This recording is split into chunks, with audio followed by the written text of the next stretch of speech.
कार्यक्रम के मुख्य अतिथि माननीय श्री राजनाथ सिंह जी आने वाले हैं, तब हम कार्यक्रम शुभारंभ करेंगे।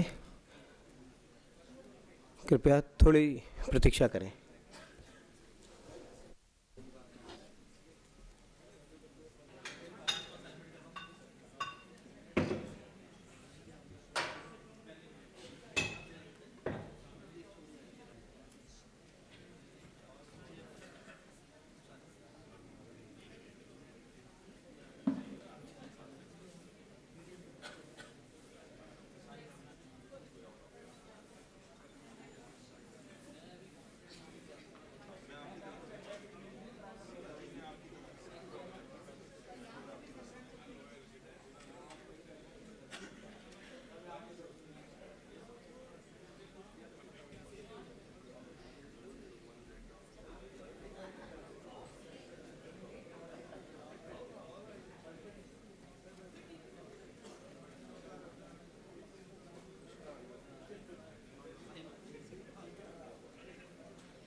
सभागार में आ चुके हैं। Now we shall start the programme.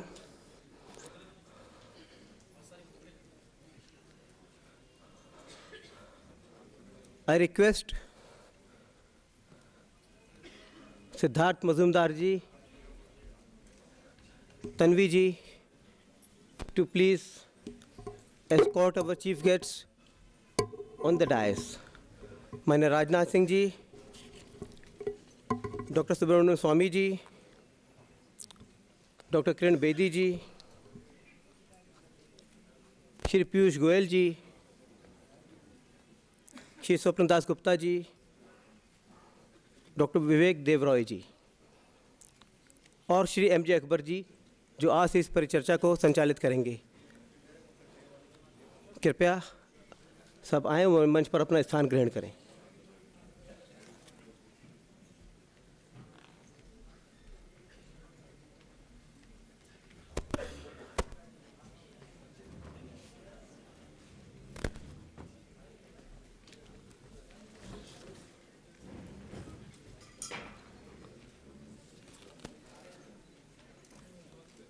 Piyush Goyal जी से भी आग्रह है, कृपया मंच पर अपना स्थान ग्रहण करें।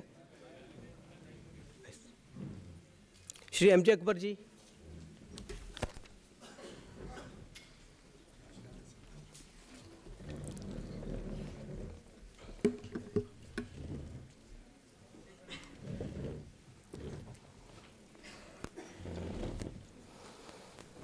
आप लोगों से आग्रह है, कृपया अपना मोबाइल फ़ोन साइलेंट मोड पे कर लें।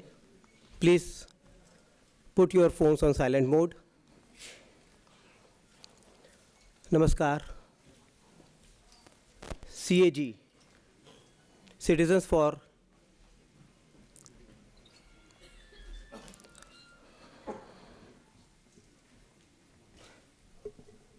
CAG नव भारत साहित्य मंदिर और प्रभात प्रकाशन द्वारा आयोजित इस समारोह में आप सबका हार्दिक स्वागत है।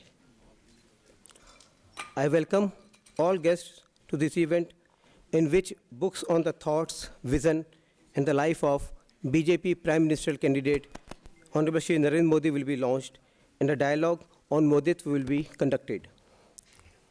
हमारा परम सौभाग्य है कि भारतीय जनता पार्टी के अध्यक्ष माननीय श्री राजनाथ सिंह जी के करकमलों से यह लोकार्पण संपन्न होगा और उनके प्रेरक उद्बोधन से हम समृद्ध होंगे। आज इस मंच की शोभा बढ़ा रहे हैं वरिष्ठ राजनेता डॉक्टर सुब्रमण्यम स्वामी, सामाजिक कार्यकर्त्री डॉक्टर किरण बेदी, राज्यसभा सांसद श्री पीयूष गोयल जी,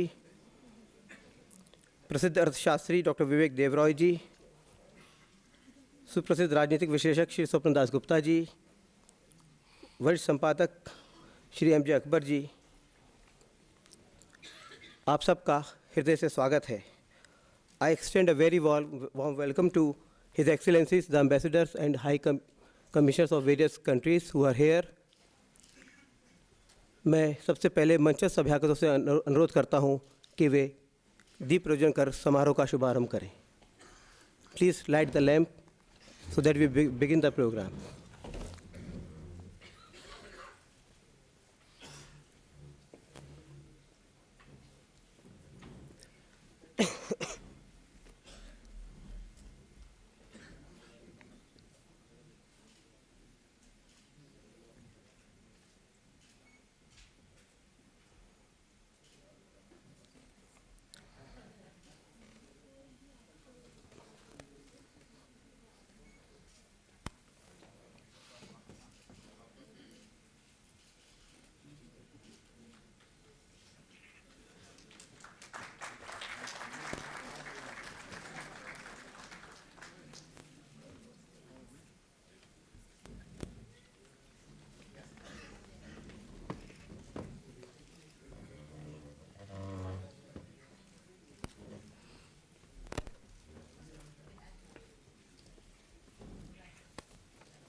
मित्रों, मैं किस किस का नाम लूँ? यहाँ सब अपने हैं। मैं जो पंक्ति देखता हूँ सब हमारे परम हितैषी और परम स्नेह देने वाले लोग इस सभागार में उपस्थित हैं। मैं सबका हृदय से स्वागत करता हूँ और अपने मंचस्थ अभ्यागतों का स्वागत करने के लिए मैं आमंत्रित कर रहा हूँ श्री कुणाल शाह जी को, जो खास तौर से इस कार्यक्रम के लिए अहमदाबाद से आए हैं। उन्होंने इस पुस्तक का गुजराती और अंग्रेजी संस्करण प्रकाशित किया है। माननीय राजनाथ सिंह जी को वे पुष्पगुच्छ देकर उनका स्वागत करेंगे।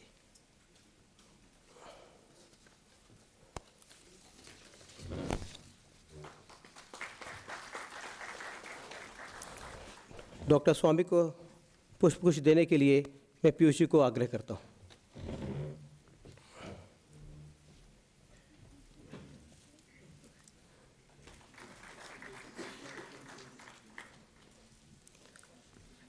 डॉक्टर किरण बेदी के स्वागत के लिए मैं रौनक जी को आमंत्रित करता हूं।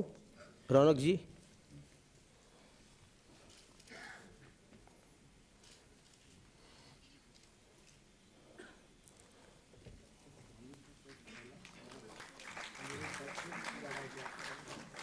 श्री एम जे अकबर जी का स्वागत करेंगे श्री पीयूष जी प्रभात प्रकाशन से।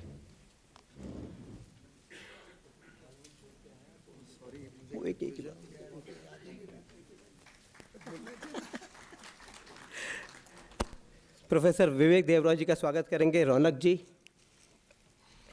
नहीं नहीं नहीं नहीं नहीं, आपको तो करना पड़ेगा।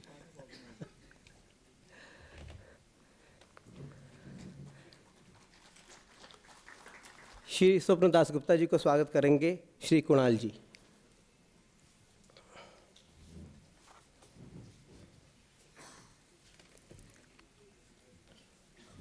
डॉक्टर स्वामी का स्वागत करने के लिए मैं आमंत्रित करता हूं प्रभात प्रकाशन के पीयूष जी को।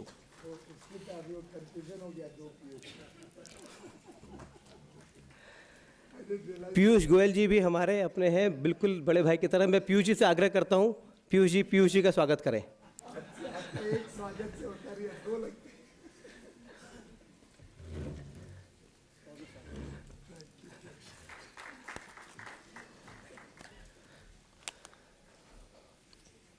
मित्रों, मोदित्व मात्र एक विचारधारा नहीं है जो चुनावों से पहले पल्लवित हुई है, बल्कि यह उस व्यापक प्रशासनिक और राजनीतिक अनुभव का नतीजा है जो श्री नरेंद्र मोदी ने अपने कृतित्व से प्राप्त किया है। मोदित्व विकास और आशावाद का मूल मंत्र है, जिसे सुनकर ही प्रगति और उन्नति, बेहतर शासन प्रशासन, सामाजिक समरसता और एक विकसित भारत का चित्र आंखों में आ जाता है। Moditva, the idea behind the man, is a compilation of thoughts and vision of Shri Narendra Modi. It has been compiled by the research team of CAG, Citizens for Accountable Governance, and has been published in English and Gujarati by Navbharat Sahitya Mandir, Ahmedabad, and in Hindi by Prabhat Prakashan. I request Ms. Tanvi to please come and say a few words about this project and also introduce the CAG team. Tanvi ji. Good evening ladies and gentleman, नमस्ते। हमारी इस पहली book launch event में मैं citizens for accountable governance की ओर से आप सबका हार्दिक स्वागत करती हूँ। हम बहुत आभारी हैं कि आप सब आए हैं हमारे इस लॉन्च इवेंट में। सिटीजन्स फॉर अकाउंटेबल गवर्नेंस एक यंग प्रोफेशनल्स की टीम है जो अकाउंटेबल गवर्नेंस के मुद्दे पर देश में काम करती है और रिसर्च सीएजी का एक अहम हिस्सा है। हम अपने रिसर्च और राइटिंग के द्वारा देश की पब्लिक डिस्कोर्स में एक पॉजिटिव कंट्रीब्यूशन लाना चाहते हैं। मोदी जी के ऊपर काफ़ी पुस्तकें लिखी गई हैं, परंतु उनके विचारों और उनकी नीतियों पर मोदित्व एक पहला प्रयास है। And just in English for our foreign friends, I welcome all of you to this first book launch event by the Citizens for Accountable Governance. We are a team of young professionals who work for the issue of accountable governance in India. Research is a very key part of our organization, and through our research and writing, we aim to bring a positive change and positive contribution in the public discourse of this country.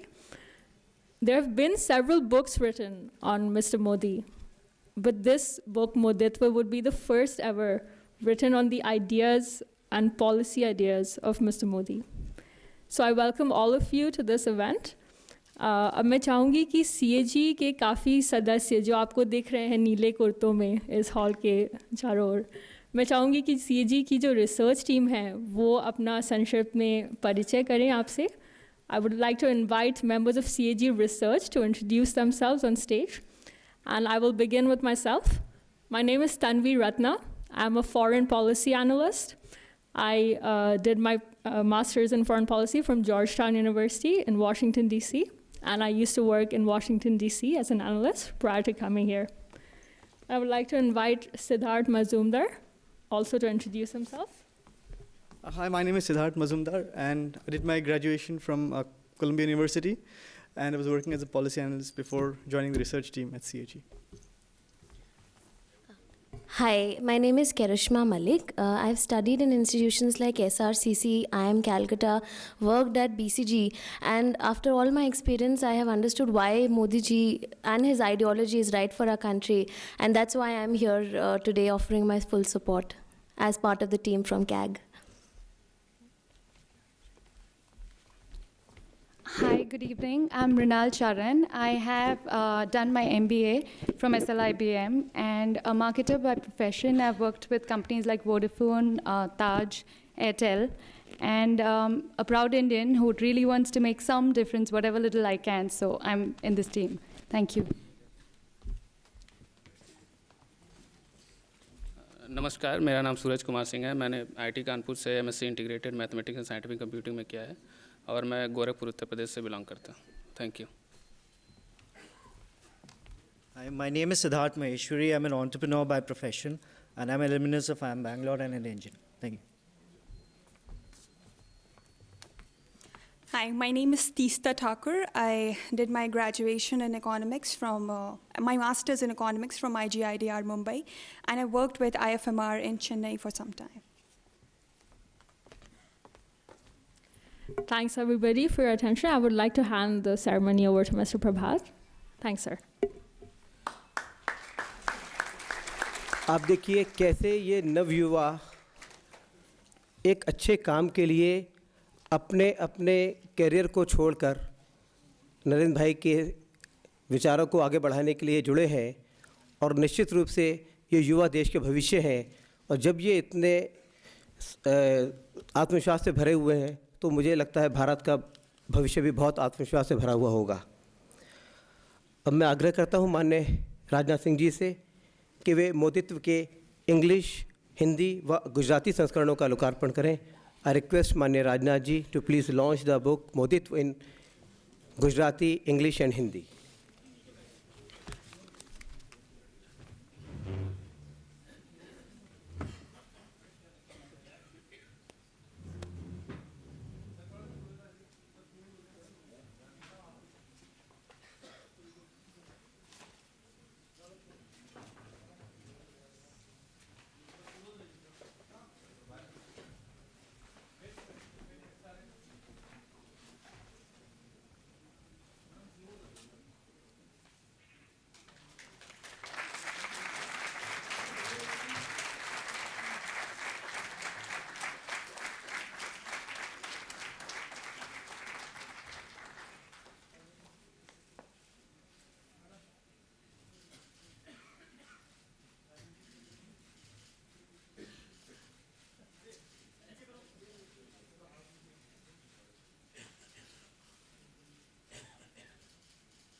बहुत धन्यवाद आदरणीय राजनाथ जी।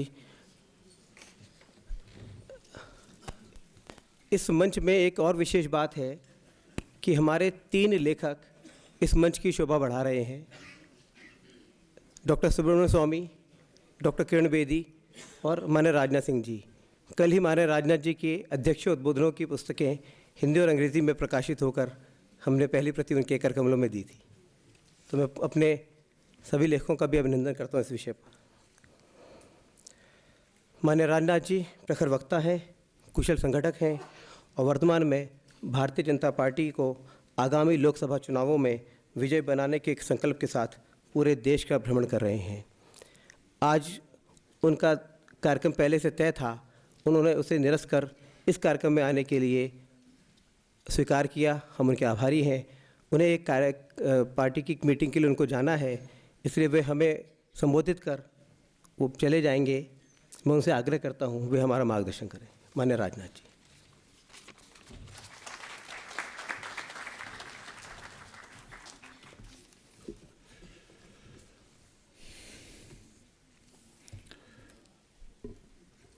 प्रभात जी ने मेरा परिचय देते समय मेरे लिए बहुत सारे एडजेक्टिव्स का प्रयोग किया है और एडजेक्टिव्स का प्रयोग करके उन्होंने मेरी कीमत आप लोगों के सामने बढ़ाने की कोशिश की है। मुझे लगता है कि जैसे आजकल हर चीज़ की कीमत बढ़ रही है, शायद उसी रौ में प्रभात जी ने हमारी भी कीमत बढ़ाने की कोशिश की है। आदरणीय डॉक्टर सुब्रमण्यम स्वामी जी, श्री स्वपन दास जी गुप्ता और दिल्ली की नहीं बल्कि हिंदुस्तान की मानी जानी social activist doctor Kiran Bedi जी, प्रोफेसर विवेक देवराय और एमजे अकबर साहब, श्री पीयूष गोयल और प्रभात प्रकाशन के कर्ता धर्ता श्री प्रभात जी, डिस्टिंग्विश्ड डिप्लोमेट्स और यहाँ उपस्थित मेरे सभी मित्रों। सबसे पहले जब मैंने यह सुना कि मोदित्व इस नाम से कोई पुस्तक लिखी जा रही है तो मुझे लगा कि किसी पॉलिटिशियन ने यह पुस्तक लिखी होगी। शायद वह राज्यसभा में पहुंचना चाहता होगा अथवा गवर्नमेंट बनने के बाद कुछ हासिल करना चाहता होगा, इसलिए शायद उसने यह पुस्तक लिखी है। लेकिन जब पुस्तक की कॉपी कल मुझे मिली, फोटो स्टेट कॉपी, तब मैंने उसमें देखा कि लेखक का नाम था सिद्धार्थ मजूमदार। मैंने कई लोगों से पूछा, हमारे साथ हमारे स्पोक्स पर्सन सुधांशु त्रिवेदी थे, मैंने पूछा कि यह सिद्धार्थ मजूमदार कोई पॉलिटिशियन है क्या? तो इन्होंने कहा कि वो पॉलिटिशियन नहीं है, बल्कि एक नौजवान जिसने यूनिवर्सिटी ऑफ कोलंबिया से ग्रेजुएशन किया है और उनके साथ सिटीजन फॉर अकाउंटेबल गवर्नेंस कि यह टीम है कुछ नौजवानों की, सभी लोगों ने मिलजुल कर यह पुस्तक तैयार की है। क्योंकि मोदित्वा, इस पर पुस्तक लिखा जाना, एक व्यक्ति से उठकर कोई एक आइडिया बन जाए, एक कंसेप्ट बन जाए, यह कोई साधारण बात नहीं है। It is not easy for any person to become a phenomenon. It needs a phenomenal qualities and efforts. तो मैं 1-2 दिन तक इस पर विचार करता रहा कि यह मोदित्वा, यह पुस्तक लिखी क्यों गई है। क्या सचमुच मोदित्वा यह फेनोमेनन बन गया है? तो मित्रों, मैं ईमानदारी के साथ यह कहना चाहता हूं कि मैंने सहज रूप से इसे स्वीकार कर लिया कि भारत की राजनीति में सचमुच मोदित्वा स्वयं में एक आइडिया है और एक फेनोमेनन है। वैसे राजनीतिक क्षेत्र हो अथवा समाज जीवन का कोई भी क्षेत्र हो, लोगों को सफलताएं हासिल होती हैं, लेकिन यह सफलता कैसे हासिल हुई, किस माध्यम से हासिल हुई, किस लिए हासिल हुई, इसका मूल्यांकन किया जाना चाहिए।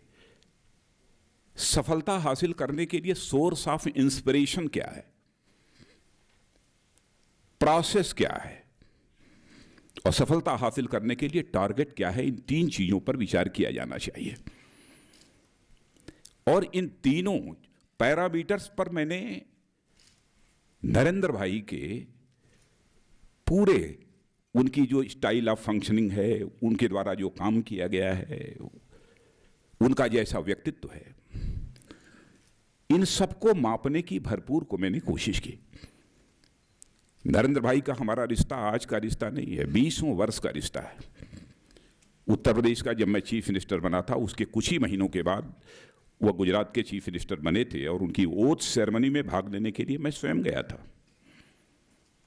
तब मैं हर चीज पर जब विचार करने लगा कि इस व्यक्ति का सोर्स ऑफ इंस्पिरेशन क्या रहा है, इस व्यक्ति ने किस प्रोसेस को एडॉप्ट किया है टारगेट को अचीव करने के लिए, तब मैं सहज रूप से इस नतीजे पर पहुंच गया कि सचमुच मोदित्वा अब भारत की राजनीति के लिए एक फेनोमेनन बन चुका है, गुड गवर्नेंस के लिए एक फेनोमेनन बन चुका है।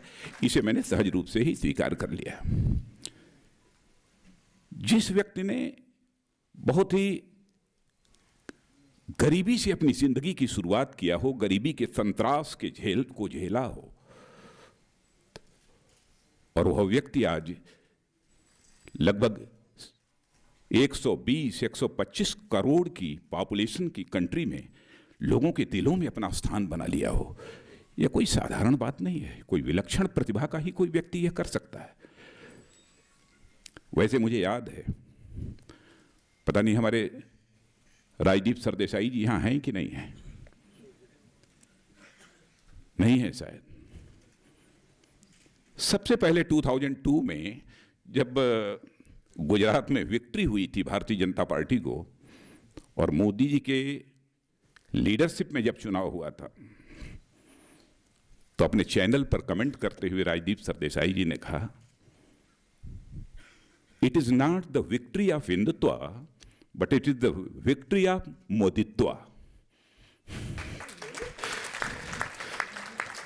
अब उन्होंने किस सेंस में कहा, इस पर तो डिबेट हो सकती है, लेकिन मोदित्वा शब्द सबसे पहले मैंने उसी समय सुना था। सेंस उसके पीछे क्या था, उसको मैं, उसकी चर्चा मैं यहां नहीं करना चाहता हूं। तो एक साधारण सा व्यक्ति यहां से उठकर और इस ऊंचाई पर पहुंचा हो, और वो भी प्रारंभिक जो जीवन सामाजिक क्षेत्र में, सोशियो कल्चर क्षेत्र में जो उन्होंने प्रारंभ किया, राष्ट्रीय स्वयंसेवक संघ, जो भारत का ही नहीं बल्कि दुनिया का सबसे बड़ा सोशियो कल्चरल ऑर्गेनाइजेशन है, उसमें प्रचारक के रूप में अपनी जिंदगी प्रारंभ की। मैं भी राष्ट्रीय स्वयंसेवक संघ का स्वयंसेवक हूं, और खुलेआम सरेआम यह बात बोलने में मुझे रंच मात्र कभी संकोच नहीं होता है। लेकिन मैं जानता हूं कि राष्ट्रीय स्वयंसेवक संघ में जो प्रचारक बनता है वह उसके जीवन में कभी सत्ता हासिल करने की इच्छा नहीं होती है, क्योंकि प्रचारक कभी मुख्यमंत्री और प्रधानमंत्री इस देश का नहीं बना है। पहली बार यदि कोई बना है तो वह नरेंद्र भाई पहली बार गुजरात के मुख्यमंत्री बने हैं और आज हमारे प्राइम मिनिस्टर कैंडिडेट। क्योंकि जब हाई स्कूल में मैं पढ़ता था तब मैं राष्ट्रीय स्वयंसेवक संघ के साथ मेरा रिश्ता आया, और मैं यहाँ इसका उल्लेख करना चाहूँगा कि हाई स्कूल में पढ़ते हुए सबसे पहले भाषण यदि मैंने किसी का सुना था, जहाँ पर केवल हम 40-50 स्टूडेंट्स मौजूद थे, जमीन पर बैठे हुए थे, गोविंदाचार्य जी। गोविंदाचार्य जी के भाषण से सबसे पहले मैं प्रभावित हुआ था। इसीलिए मैंने एक संघ के एक सामान्य कार्यकर्ता के रूप में काम करना प्रारंभ किया था, और धीरे धीरे जैसे जैसे आयु बड़ी होती चली गई, यह संघ क्या है यह समझने की कोशिश की, संघ के प्रचारकों की भूमिका क्या होती है इसे समझने की मैंने कोशिश की, उनका समाज के लिए किस प्रकार का त्याग और समर्पण होता है इसे समझने की हमने कोशिश की। मैंने देखा कि एक भी व्यक्ति नीचे से लेकर ऊपर तक ऐसा कोई नहीं था जो कभी सोचता रहा होगा कि हमें राजनीतिक क्षेत्र में काम करने के लिए जाना है, बल्कि राजनीति से एक दूरी बनाकर बराबर राष्ट्रीय स्वयंसेवक संघ के हर प्रचारक और कार्यकर्ता ने रखे। राष्ट्रवाद, नेशनलिज्म, उसे कल्चरल नेशनलिज्म भी कह सकते हैं, कुछ लोग हिंदुत्व भी कहते हैं।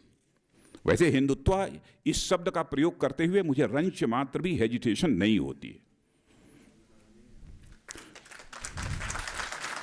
लोग कहते हैं, तो उनका सोर्स ऑफ इंस्पिरेशन क्या था? आरएसएस। आरएसएस यानी कल्चरल नेशनलिज्म। कल्चरल नेशनलिज्म इसका मतलब उसे कुछ लोग हिंदुत्व कहते हैं, तो मैं हिंदुत्व भी कहना चाहता हूं। प्रोसेस यानी जीवन में प्रचारक के रूप में उन्होंने काम प्रारंभ किया। और टारगेट क्या था? टारगेट यही था कि हम भारत को एक महान भारत बनाना चाहते हैं, ऐसा भारत जो केवल धनवान ही न हो सारे विश्व में, बल्कि ज्ञान और विज्ञान में यानी साइंस और टेक्नोलॉजी में भी सारे विश्व का नेतृत्व कर सके। एक ऐसे महान भारत का हम निर्माण करना चाहते हैं। सोच यह थी, भारत को हम पुनः विश्व गुरु बनाना चाहते हैं। और मैं जानता हूं राष्ट्रीय स्वयंसेवक संघ में यदि भारत को विश्व गुरु बनाने की बात करते हैं तो केवल भारत के इकोनॉमिक डेवलपमेंट की बात नहीं करते। केवल इकोनॉमिकली डेवलप्ड होने से कोई कंट्री विश्व गुरु नहीं बन सकती। इकोनॉमिक डेवलपमेंट के साथ साथ स्पिरिचुअल डेवलपमेंट भी होना चाहिए, तभी जाकर भारत विश्व गुरु के पद पर आसीन हो सकता है। और सचमुच जिसकी इसमें आस्था होगी वही राष्ट्रीय स्वयंसेवक संघ का प्रचारक बनना वह स्वीकार करेगा। उन्होंने सोचा भी नहीं होगा कि मैं कभी मुख्यमंत्री बनूंगा, प्रधानमंत्री बनूंगा। यह उनकी सामाजिक सांस्कृतिक क्षेत्र की भूमिका थी, सोशियो कल्चरल सेक्टर की उनकी भूमिका थी।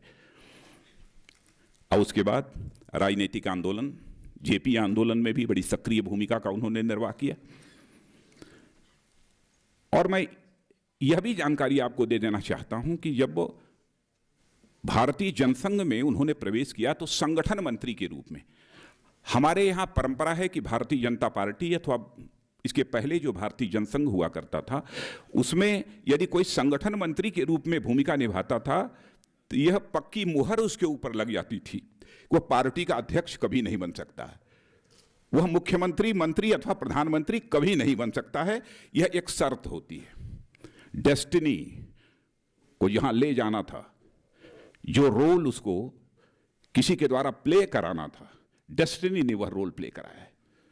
और यदि मैं सारी रोल्स यानी भूमिकाओं के बारे में यदि मैं सोचता हूं तो एक तो सोशियो कल्चरल क्षेत्र में उनकी भूमिका, और दूसरी तरफ राजनीतिक आंदोलन, पॉलिटिकल जो एजिटेशंस हुए उसमें उनका रोल, जेपी आंदोलन में आडवाणी जी की जितनी यात्राएं प्रारंभ हुई उसमें उनकी भूमिका, डॉक्टर जोशी जी की जो यात्रा प्रारंभ हुई थी उनके अध्यक्ष रहते हुए, उसका पूरा संचालन, पूरा नियंत्रण यदि किसी के हाथ में था तो उस छोटी आयु में नरेंद्र भाई के ही हाथों में था। और बाद में तो मुझे ज़्यादा बतलाने की ज़रूरत नहीं है, भारत ही नहीं, हिंदुस्तान ही, भारत ही नहीं बल्कि सारी दुनिया उससे परिचित है। गुड गवर्नेंस किसे कहते हैं। और डेवलपमेंट के क्षेत्र में गुजरात को इस रूप में उन्होंने लाकर खड़ा कर दिया कि सचमुच भारत में डेवलपमेंट के कंटेक्स्ट में यदि कोई स्टेट मॉडल स्टेट के रूप में जानी जाती है तो हम गुजरात हैं। लोग उसका उदाहरण कर देते हैं, कैसे देते हैं इसके बहुत ज्यादा डिटेल में मुझे जाने की आवश्यकता नहीं है। यानी एडमिनिस्ट्रेशन के क्षेत्र में, सोशियो कल्चरल क्षेत्र में, साथ ही साथ पॉलिटिकल एजुटेशन के क्षेत्र में, और फिर तीसरा एडमिनिस्ट्रेशन के क्षेत्र में भूमिका, तीनों भूमिकाएं एक दूसरे से पूरी तरह से अलग अलग है। तो क्या यह सच नहीं है कि इन तीनों क्षेत्रों में जिस व्यक्ति ने बहुत ही प्रभावी तरीके से अपनी भूमिका निभाई हो, क्या वह साधारण प्रतिभा का कोई व्यक्ति होगा? मित्रों, तीनों की भूमिकाएं अलग अलग होती हैं। तीनों भूमिकाओं को यदि बहुत ही श्रेष्ठ तरीके से यदि किसी व्यक्ति ने निर्वाह किया है तो मैं कह सकता हूं कि निश्चित रूप से वह विलक्षण प्रतिभा का ही कोई व्यक्तित्व होगा। सामान्य व्यक्ति इस काम को नहीं कर सकता, और ऐसा मैं मानता हूं। अब यदि गवर्नेंस की यदि मैं बात करूं तो लोग कहेंगे साहब 10 साल तक 12 साल तक इनकी गवर्नमेंट थी, ये कौन सा बड़ा कमाल कर दिया कि एक छोटी सी 6 करोड़ 7 करोड़ की पॉपुलेशन की स्टेट में थोड़ा डेवलपमेंट कर दिया, कौन सा बड़ा कमाल कर लिया, कह सकता है कोई। और ये आरोप लगाने वाले अथवा यह कहकर नरेंद्र भाई को बेलिटिल करने वाले लोगों से मैं पूछना चाहता हूं, पश्चिम बंगाल में तो more than 30 year, approximately 35 years तक मार्क्सवादी कम्युनिस्ट पार्टी की गवर्नमेंट थी। जाकर कोई वेस्ट बंगाल को देखे, बिहार में आरजेडी की गवर्नमेंट थी, लालू भाई वहां के 15 वर्षों तक लगातार मुख्यमंत्री रहे, क्या डेवलपमेंट हुआ? लंबे समय तक चेयर पर रहने के कारण ही कोई डेवलपमेंट करेगा, इस बात की गारंटी नहीं दी जा सकती है। व्यक्ति का परफॉर्मेंस कैसा है इसका अंदाज तो 6 महीने से लेकर 1 वर्ष के अंदर ही सामान्यतः मिल जाता है कि इस व्यक्ति के अंदर एडमिनिस्ट्रेटिव स्किल कैसी है, इस व्यक्ति का गवर्नेंस को चलाने का इंटेंशन कैसा है। मनुष्य के जीवन में इंटेंशन की सबसे बड़ी अहमियत होती है। आप चाहे जितना भी बड़ा काम करें, लेकिन इंटेंशन यदि आपका क्लीन नहीं है, नीयत यदि साफ नहीं है, तो परिणाम कभी भी अच्छे नहीं आ सकते, सुखद नहीं आ सकते। इंटेंशन का भी मनुष्य के जीवन में बहुत बड़ा महत्व होता है। यदि इंटेंशन यदि खराब रहा होता कि हमको सत्ता का सुख भोगना है, तो मैं समझता हूं कि शायद वैसी वह गवर्नेंस वो न दे पाते। और मैं ये भी कभी कभी जब विचार करता हूं कि 2002 का जो गुजरात का दंगा हुआ, गुजरात के दंगे के बाद इस हिंदुस्तान का, और केवल उसी समय का नहीं बल्कि पूरे आजाद भारत में सबसे अधिक पॉलिटिकली टारगेटेड यदि कोई पॉलिटिशियन रहा है तो उस पॉलिटिशियन का नाम नरेंद्र मोदी है। सबसे अधिक पॉलिटिकली टारगेटेड कोई व्यक्ति रहा है तो नरेंद्र मोदी है। कैसे कैसे उनके ऊपर आरोप लगे। कहा जाता था कि उन्होंने कह दिया कि नहीं चलो 24 घंटे तक गोली चलाते रहो, जितने मार सकते हो मारो। क्या इसकी कल्पना की जा सकती है? मैं भी एक स्टेट का चीफ मिनिस्टर रहा हूं, मैं कॉन्फिडेंस के साथ कह सकता हूं कि मित्रों, कोई भी चीफ मिनिस्टर ये कभी नहीं चाहता है कि हमारे चेयर पर रहते हुए, चीफ मिनिस्टर की चेयर पर रहते हुए हमारी स्टेट में किसी भी प्रकार की एनार्की पैदा हो। कोई नहीं चाहता। अब आप ये कल्पना करिए कि यदि किसी के ऊपर बेसलेस एलिगेशन यदि लगाया जाता हो तो उसको कितनी मानसिक त्रासदी, कितने साइकोलॉजिकल प्रेशर का सामना उसको करना पड़ता होगा, इसकी आप सहज ही कल्पना कर सकते हैं। डेवलपमेंट उन्होंने क्या क्या किया, कैसे कैसे किया, इन सब सारी चीजों की चर्चा मैं यहां नहीं करना चाहूंगा क्योंकि हमारे कई वक्ता यहां पर हैं। लेकिन कोई कह सकता है कि आप भारतीय जनता पार्टी के अध्यक्ष हैं, आपकी पार्टी ने उन्हें प्राइम मिनिस्टर कैंडिडेट के रूप में प्रोजेक्ट किया है, इसलिए आप उनकी प्रशंसा कर रहे हैं। तो मैं यह कहने वालों से मैं पूछना चाहता हूं, 2010 में कांग्रेस लेड यूपीए गवर्नमेंट ने 20 पॉइंट प्रोग्राम के इंप्लीमेंटेशन में सर्वाधिक श्रेष्ठ, सबसे अच्छे स्टेट के रूप में किसी को रिकॉग्नाइज किया तो वह स्टेट थी गुजरात। इतना ही नहीं, हमारा बनाया हुआ राजीव गांधी फाउंडेशन नहीं है, हमारे परिवार के लोगों का बनाया हुआ राजीव गांधी फाउंडेशन नहीं है, राजीव गांधी फाउंडेशन ने भी मोस्ट प्रोबेबली 2011 में गुजरात के डेवलपमेंट की तारीफ की है। इतना ही नहीं, यूएस, जिसके बारे में यह कहा जाता था कि वो नरेंद्र मोदी को वीजा देने को तैयार नहीं है, नरेंद्र मोदी की आलोचना करने वाला माना जाता था यूएस की पार्लियामेंट की एक रिसर्च टीम ने उनके परफॉर्मेंस की सराहना अपनी रिपोर्ट में, रिसर्च रिपोर्ट में की है। ये कैसे हुआ है? सभी ने सराहना की है। और मैं तो कहता हूं कोलंबिया यूनिवर्सिटी से पढ़े हुए यहां बच्चे, सिद्धार्थ मजूमदार, उनके साथ की यह पूरी टीम, वहां से बच्चे, आजकल के बच्चे कितने शार्प हैं, कितने इमेजिनेटिव हैं, कितनी इनोवेटिव थिंकिंग के यह सब सारे बच्चे हैं, ये बतलाने की जरूरत नहीं है। ऐसा नहीं है कि दिमाग इनका बिल्कुल बंद हो, लॉक्ड हो और केवल हवा का रुख देखकर वह सीधे भारत में चले आए हों, कि हमारे जवानी, हमारी तरुणाई की सार्थकता इसी में है कि भारत में परिवर्तन होना चाहिए और उस परिवर्तन की अगुवाई यदि जो इस समय कर रहा है मोदित्व, तो उसके द्वारा परिवर्तन, मोदी उसके द्वारा परिवर्तन होना चाहिए। यह इनके दिल में कहीं ना कहीं, इनकी जेहन में बात समझ में आई होगी। आजकल के बच्चे कितने एनालिटिकल होते हैं, हर चीज़ों का विश्लेषण कितनी बारीकी के साथ करते हैं। इसे आप भी समझते हैं, हम भी अच्छी तरह समझते हैं। अब मैं यह भी ईमानदारी से बतला दूं, मैंने पुस्तक को पढ़ा नहीं है, क्योंकि इस समय चुनावी महीने प्रारंभ हो गए, 1.5 महीने के अंदर पोलिंग शुरू हो जाएगी और जो पार्टी का अध्यक्ष हो उसकी कितनी बड़ी जिम्मेदारी होती है। मैं समझता हूं प्रातः काल से लेकर रात के 11-12 बजे तक श्वास लेने की उसको फुर्सत नहीं रहती। पढ़ा नहीं है। कल मुझे प्रभात जी ने, शायद आपने कुछ नोट बनाकर भेजा था मुझे, वो भी नहीं पढ़ पाया हूं प्रभात जी पूरा। हाँ, बैठकर थोड़ी देर के लिए कुछ मैंने नोट्स ले लिए थे, अपने जल्दी जल्दी जितना बना सकता था, थोड़ा कुछ नोट्स मैंने बना लिए थे ताकि कुछ चीज़ें हमारे जेहन में हों, इसलिए बना लिए थे। उसमें देखा कि 14 सूत्रों की चर्चा की गई है, 14 सूत्र।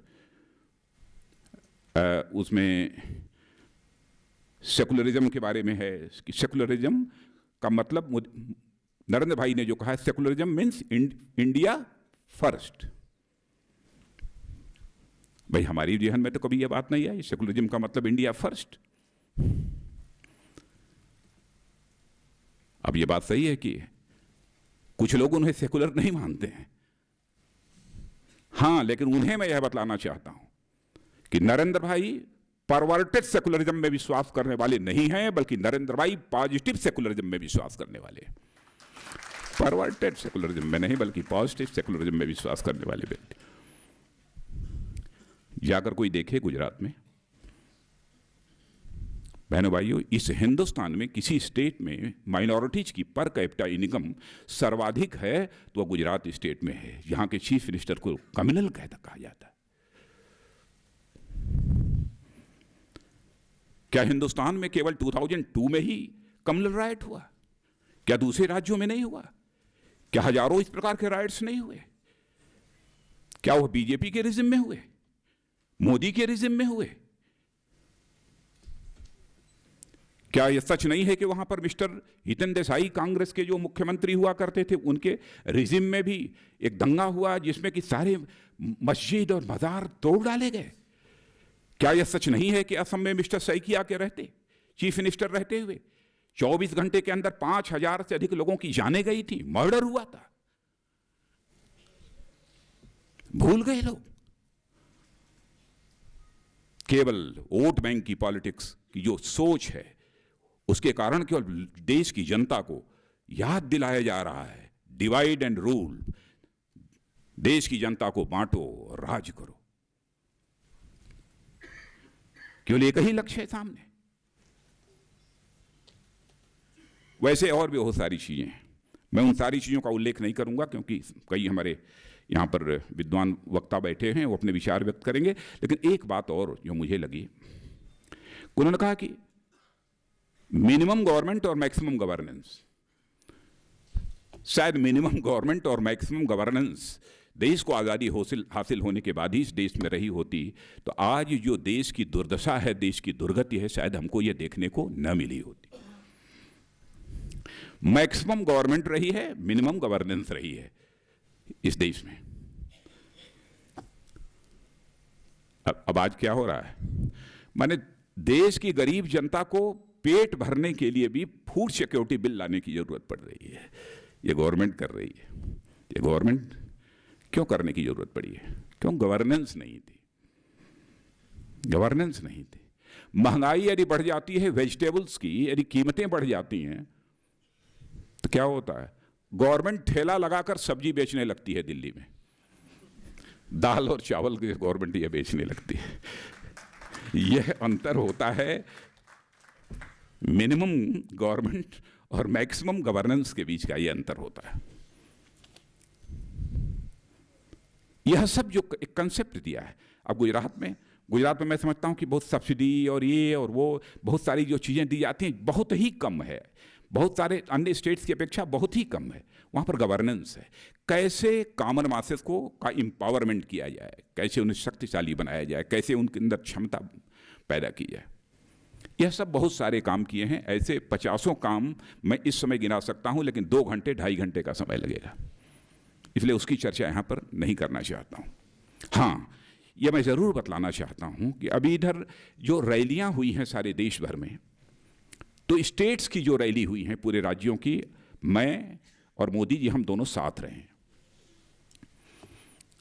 बहनों भाइयों, मैं जब 23 साल का या 22 साल का था, पहली बार मैं राजनीति में मैंने प्रवेश किया था। 20 साल में MSc किया था फिजिक्स में, और उसके बाद मैंने प्रवेश किया था। उस समय से मैं देख रहा हूं, और स्टेट की पॉलिटिक्स में और सेंट्रल पॉलिटिक्स में तो लगभग 22 वर्षों का समय तो इसमें भी गुजर गया है। जितनी बड़ी रैलियां हो रही हैं और जिस तरीके से भीड़ उमड़ रही है, इसकी तो मैं कल्पना भी कभी मैंने नहीं किया था कि ऐसा भी हमको देखने को मिलेगा।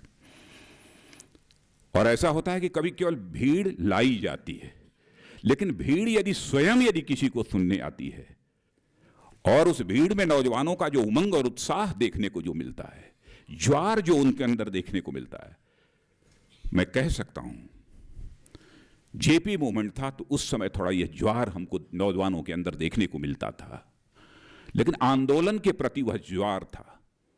लेकिन व्यक्ति के प्रति ज्वार स्वतंत्र भारत के इतिहास में पहली बार हमको देखने को मिला है तो नरेंद्र भाई की रैलियों में ही देखने को मिला है। ऐसा ज्वार मुझे इसके पहले कभी देखने को नहीं मिला। नवयुवकों को के अंदर क्या देखते हैं, जैसे लगता है सारी चीज़ों का केंद्र वह नवयुवक को ही मानते हैं कि उसकी एनर्जी का मैक्सिमम यूटिलाइजेशन, प्रॉपर यूटिलाइजेशन कैसे किया जा सके। जैसे मैंने कहा, कैसे उसकी स्किल डेवलपमेंट किया जा सके, इनोवेटिव आइडिया उसके अंदर पैदा हों, इसके लिए कैसे उसको इंस्पायर किया जा सके, उसकी मैक्सिमम जो कैपेसिटी है, एफिशिएंसी, उसका प्रॉपर यूटिलाइजेशन कैसे किया जा सके। इन सब सारी चीज़ों के संबंध में बहुत सारे विचार हैं। और मैं समझता हूँ इधर तो शायद कई घंटे, इधर गोवा में मई महीने में जब मैं इलेक्शन कैंपेन कमेटी की मैंने घोषणा की थी, मैंने घोषणा करने वाला मैं सब कुछ नहीं हूँ, मैंने नहीं किया कुछ। हमने जो पार्टी का सर्वसम्मत फैसला था वही किया है। 13 सितंबर को भी प्रेसिडेंशियल कैंडिडेट के रूप में, चूंकि मैं पार्टी का अध्यक्ष था इसलिए मुझे घोषणा करनी थी, इसलिए मैंने किया। लेकिन यह काम मैंने ही नहीं किया, हमारी पूरी की पूरी पार्टी ने मिलकर इस काम को किया है, पूरी की पूरी पार्टी ने मिलकर।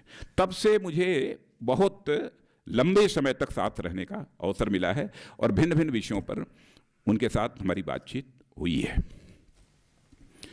तो यह जो एक फेनोमेनन है, सामाजिक, राजनीतिक और प्रशासनिक क्षेत्र में गवर्नमेंट में काम करने का, और जो उनकी तरह तरह की सोच है, इसे हम मोदित्वा यदि कहते हैं तो मैं समझता हूं ये एग्जैगरेशन नहीं होगा, ये अतिशयोक्तिपूर्ण नहीं होगा। इसलिए मैं सचमुच बधाई देना चाहता हूं ये अपने सिद्धार्थ मजूमदार को और उनकी पूरी टीम को। और प्रकाशन के लिए प्रभात जी, मैं सचमुच आपकी कितनी तारीफ करूं कि आपने ऐसी ऐसी पुस्तकें अपने प्रकाशन के माध्यम से प्रारंभ की हैं, ऐसी ऐसी पुस्तकें प्रारंभ की हैं। और मैं देखता हूं कि बराबर हमारे प्रभात जी इस प्रकार के कार्यक्रम आयोजित करते रहते हैं। मैं प्रभात प्रकाशन को भी अपनी तरफ से बधाई देना चाहता हूं और मुझे विश्वास है आगे कुछ इस प्रकार की पुस्तकें और भी हम लोगों के सामने आएंगी। मुझे लगता है कि मैंने कुछ ज़्यादा समय ले लिया, जो नोट करके लाया था उसे देख भी नहीं पाया, इसलिए ज़्यादा कुछ न कहते हुए इस कार्यक्रम के जो ऑर्गेनाइजर हमारे सिटीजन फॉर अकाउंटेबल गवर्नेंस के हमारे जो नौजवान हैं उनको मैं बधाई देता हूं और उनसे आयु में बड़ा होने के नाते उन्हें मैं आशीर्वाद भी देता हूं। उनके उज्जवल भविष्य की मैं कामना करता हूं और ईश्वर से यह मैं प्रार्थना करता हूं कि जहां इन नौजवानों के अंदर, मैंने सिटीजन्स फॉर अकाउंटेबल गवर्नेंस के नौजवानों के अंदर योग्यता, क्षमता, प्रतिभा और देश के लिए कुछ कर गुजरने की तड़पन पैदा करे, वैसे ही हिंदुस्तान के सभी नौजवानों के अंदर देश के लिए कुछ कर गुजरने की तड़पन पैदा करे परमात्मा। यही परमात्मा से प्रार्थना करते हुए और आप सभी को धन्यवाद देते हुए अपना निवेदन समाप्त करता हूं।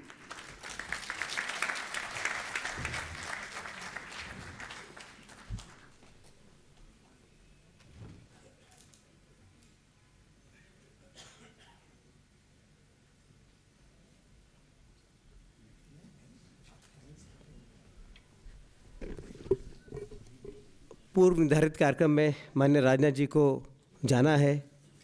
मैं उनका बहुत आभारी हूँ, वे आए, उन्होंने हमें मार्गदर्शन दिया और सचमुच ये जो अवधारणा है मोदित्व की, उसको उन्होंने और पुष्ट किया है।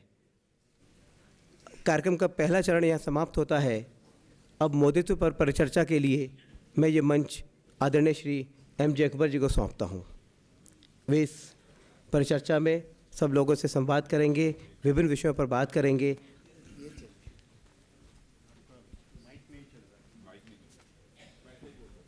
साउंड जरा माइक को चेक करें प्लीज़। क्योंकि मैं सचमुच सुनना चाहता था डॉक्टर स्वामी जी को, हमारे स्वपन दास जी को और डॉक्टर किरण बेदी को, विवेक जी को, सब सारे लोगों को, लेकिन मैं ये गुस्ताखी कर रहा हूँ। लेकिन मुझे विश्वास है कि आप लोग मुझे माफ़ करेंगे मेरी मजबूरी को समझते हुए।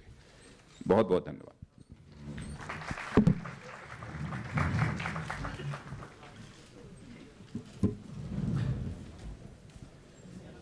Discussion part of this afternoon. We have starting with Dr. Swami and Dr. Vivek Dev Roy. I don't know if Dr. Swami will be pleased at the fact that the media has started leaving when you're going to speak. It's good for me.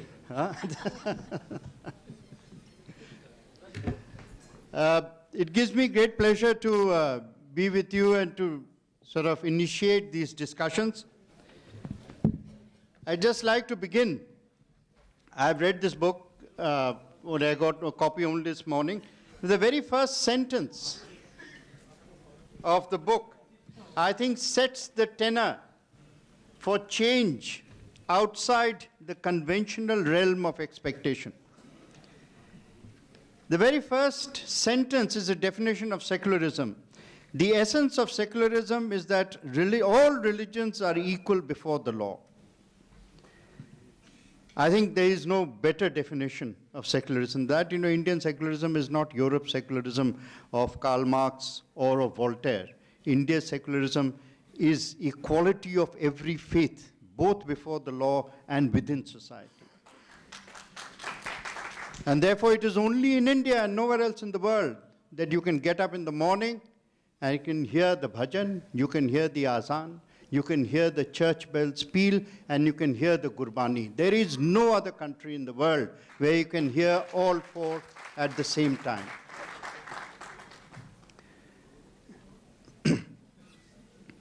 It is only then that India will prosper. आपको सिर्फ एक बात मैं बता दूं, देखिए कोई भी आता है आपके सामने बात करने के लिए, जो भी हो, बहुत बड़ा ऑडिटर भी हो, हम जैसे नादान भी हो, तो कोई ना कोई हम सोच के आते हैं कि हमें क्या कहना है। लेकिन अगर सामने ऑडियंस के अंदर क्राइसिस मोमेंट आ जाए ना, तो फिर सोच जो है, जो हम सोच करके आते हैं, सब भूल जाते हैं। उस वक्त जो इंस्टिंक्ट है वो प्रिवेल करता है। दिल में जो होती है बात वो ज़बान पे आ जाती है, नस में होती है, नब्ज़ में जो बात आती है वो आ जाती है।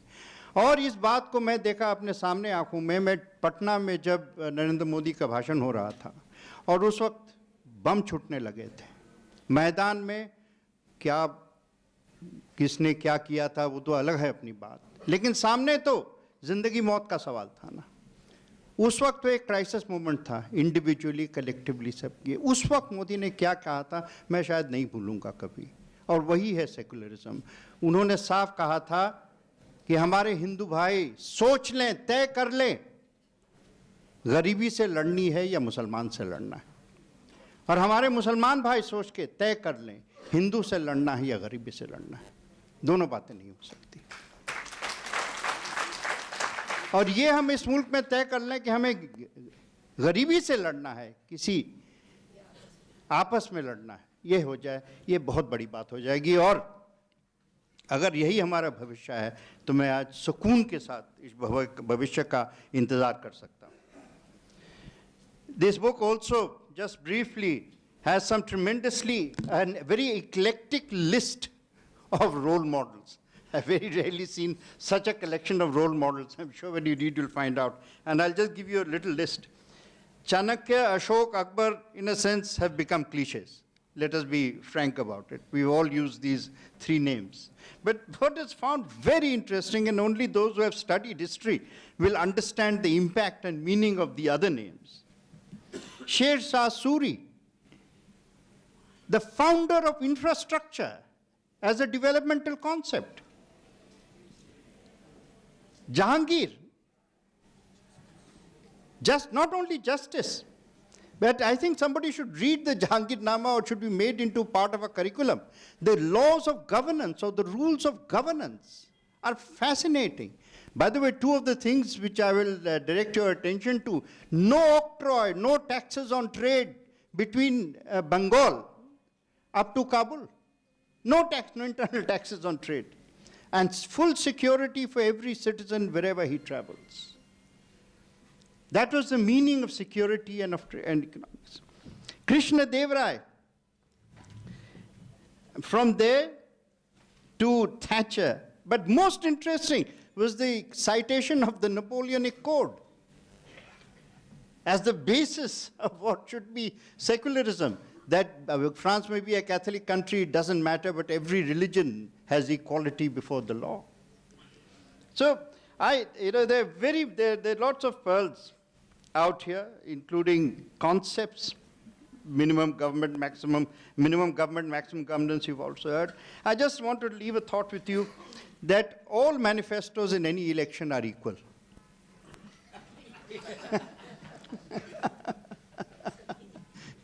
It is the translation of manifestos in which is the key. And it is the last mile of how you turn a manifesto into governance that gives you the credit. And what this book is really, manifesto to aata rahega aur jata rahega.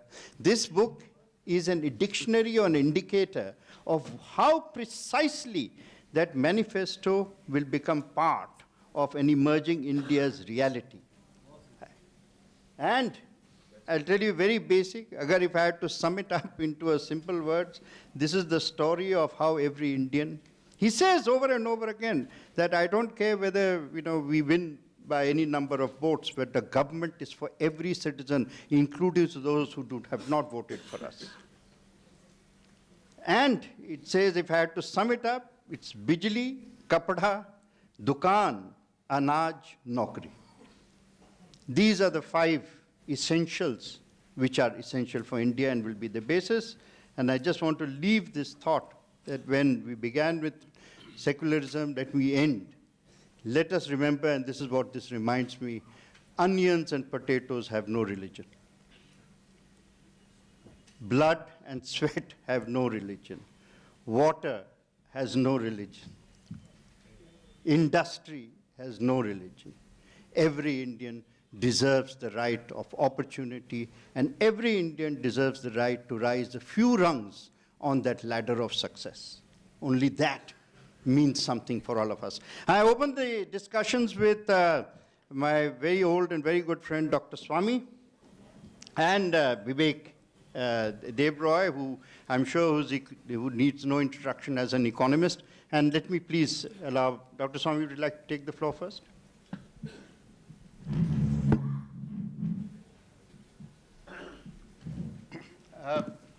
After that, there'll be an opportunity for a few brief questions. My only request to you, please keep it questions. Dr. Swami is the one sweeping, not those asking questions. How much time does the speaker given?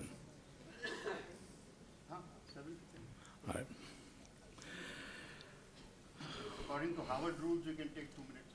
Well, Harvard just now is not a very popular name with me.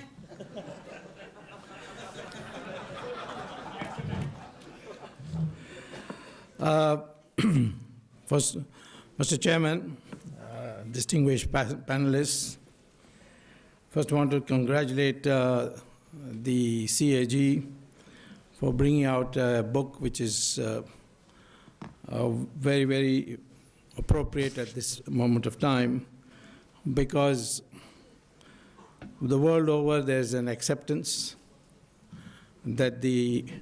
Narendra Modi becoming the next Prime Minister has a very, very high probability.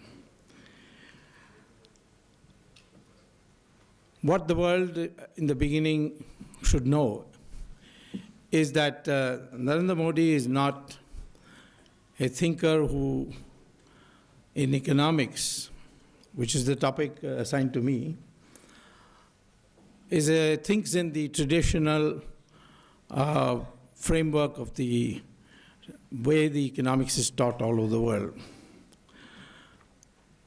He is, in my opinion, a person who has articulated in practical terms what long ago Deen Dayal Upadhyay had formulated as the theory of integral humanism.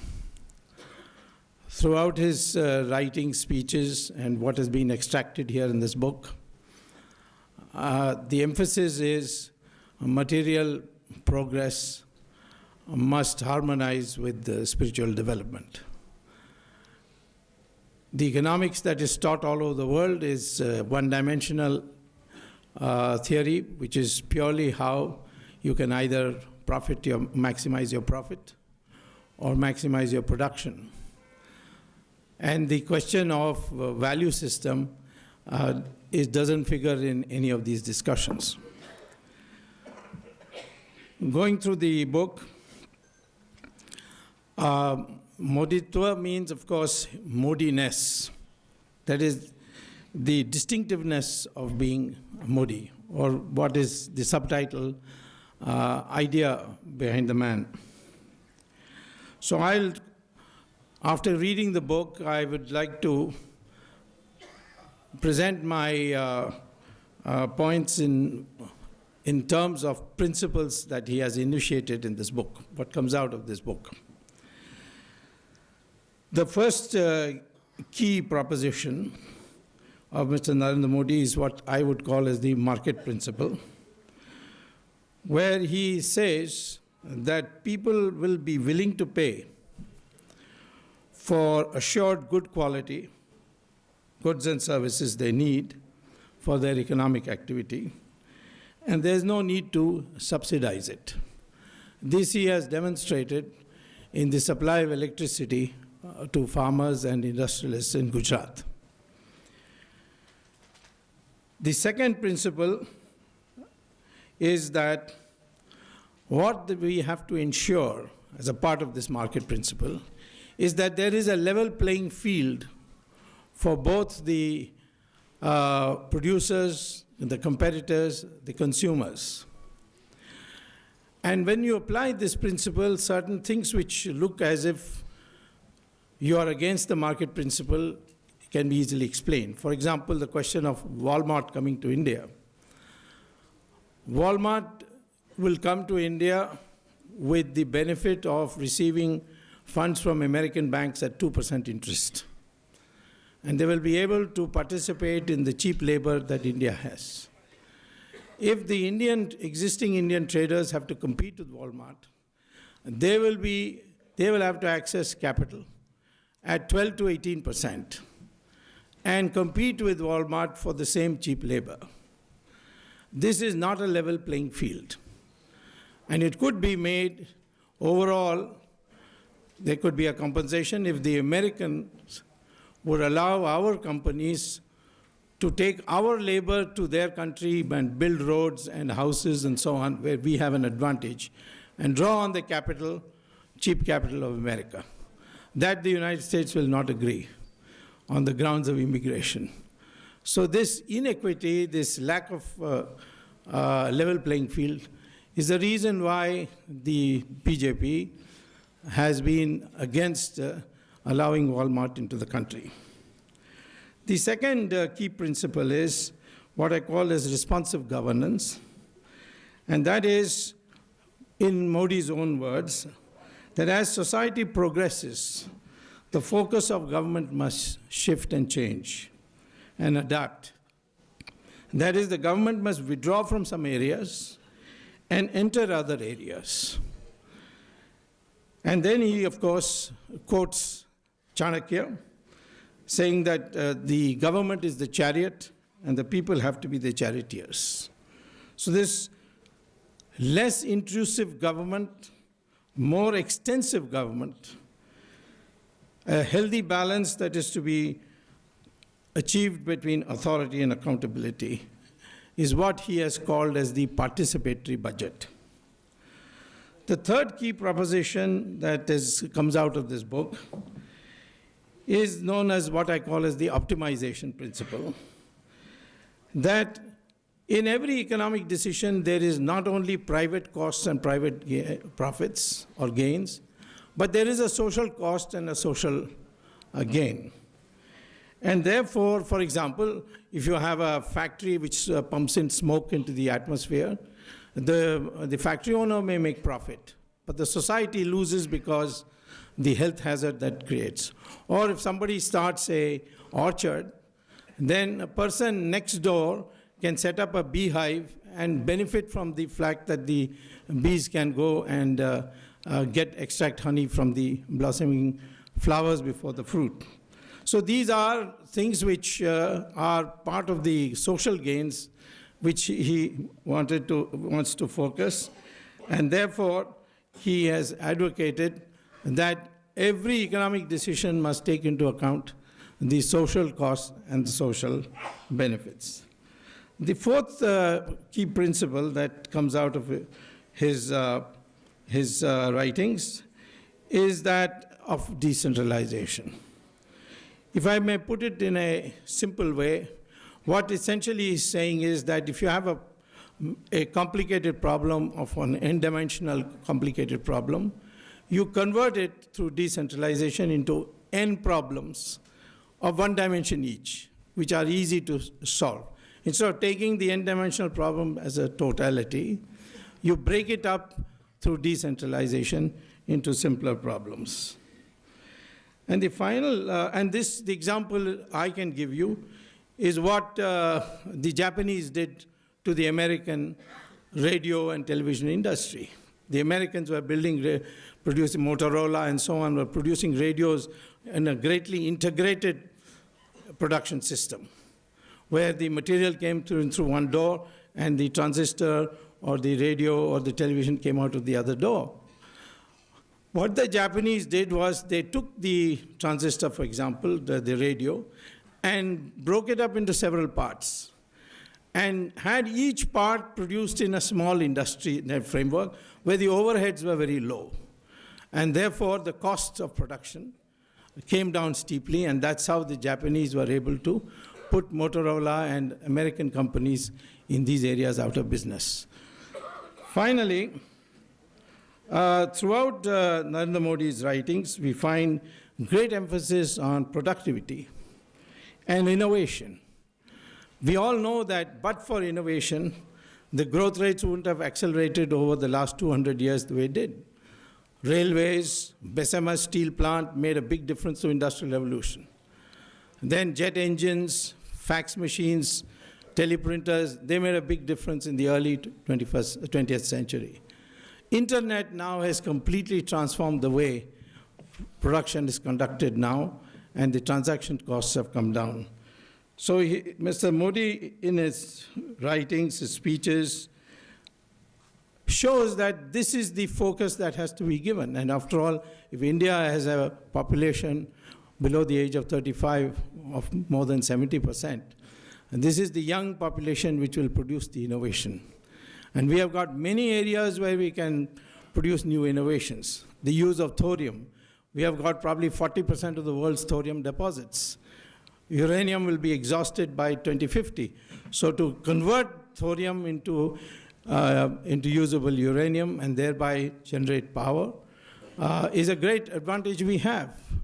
Or to use our research to bring in hydrogen fuel cells for automobiles, which the Japanese are already doing. So these are the 5 principles that emerge out of my reading the book, and they're very cogent principles.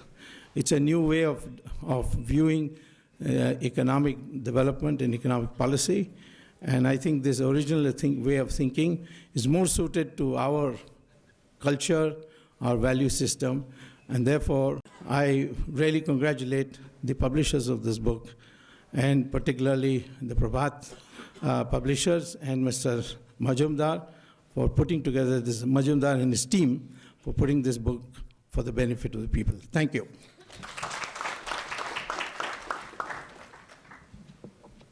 Vivek?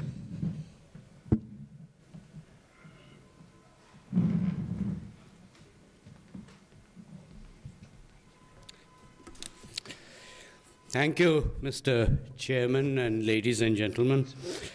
Let me begin by thanking Siddharth and CAG for having given me the opportunity to read the book and for having invited me here. I think people who asked for CAG audits never anticipated that a CAG audit would be applied to an individual or a chief minister or a state government. I dare not disagree with what Dr. Swami has said, because I will never hear the end of it. So therefore, let me add some principles to the list that he's already given you. And when I say this, I'm going to draw a slight distinction between what has already happened in Gujarat and what Mr. Modi contemplates for India. It's a bit of an artificial distinction, but it is a distinction still worth remembering. And most people who will probably read this book and react to this book will look at it from the lens of what is likely to be implemented in India.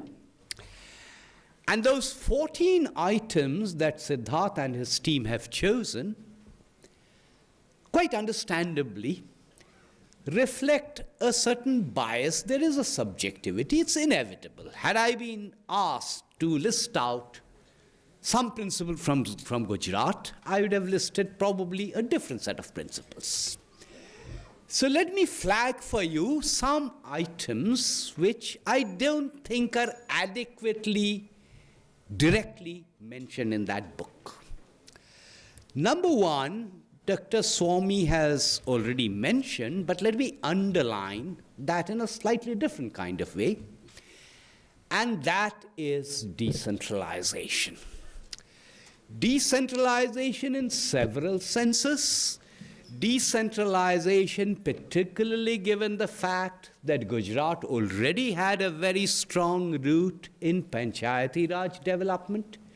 Decentralization in the sense of getting even ministers and senior bureaucrats involved in the planning process.